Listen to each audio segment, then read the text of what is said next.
सुख के मोह माया में फंसे इंसान को परमात्मा भी नहीं बचा पाते। आगे हम इस कहानी में विस्तार से जानेंगे। नमस्कार मित्रों, Dinesh inspired voice YouTube channel में आपका दिल से स्वागत है। मेरे प्रिय मित्रों, वीडियो को लाइक, चैनल को सब्सक्राइब जरूर कीजिएगा।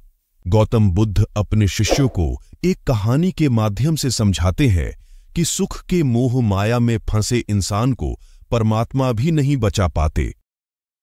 कहानी शुरू होती है जब एक आदमी घने जंगल में भागा जा रहा था। शाम हो चुकी थी, इसलिए अंधेरे में उसे कुआं दिखाई नहीं पड़ा और वह उसमें गिर गया।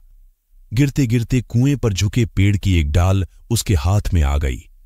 जब वह आदमी नीचे झांका तो उसकी आंखें फटी की फटी रह गईं, क्योंकि कुएं में 4 अजगर मुंह खोले उसे देख रहे थे और जिस डाल को वह आदमी पकड़ा हुआ था उसे 2 चूहे कुतर रहे थे। इतने में एक हाथी आया और पेड़ को जोर जोर से हिलाने लगा। आदमी घबरा गया और सोचने लगा कि हे भगवान, अब क्या होगा। उसी पेड़ पर मधुमक्खियों का छत्ता लगा था। हाथी के पेड़ हिलाने से मधुमक्खियां उड़ने लगीं और शहद की बूंदें टपकने लगीं। एक बूंद उसके होंठों पर आ गिरी। उसने प्यास से सूख रही जीभ को होंठों पर फेरा तो शहद की उस बूंद में गजब की मिठास थी। कुछ पल बाद फिर शहद की एक और बूंद उसके मुंह में टपकी। अब वह इतना मग्न हो गया कि अपनी मुश्किलों को भूल गया। तभी उस जंगल से भगवान वासुदेव जी एवं मां लक्ष्मी वहां से गुजरे रहे थे। मां लक्ष्मी ने उसकी दयनीय स्थिति को देखकर भगवान वासुदेव से उसे बचाने का अनुरोध किया। भगवान वासुदेव ने उसके पास जाकर कहा, मैं तुम्हें बचाऊंगा, मेरा हाथ पकड़ लो। उस इंसान ने कहा कि एक बूंद शहद और चाट लूं, फिर चलता हूं।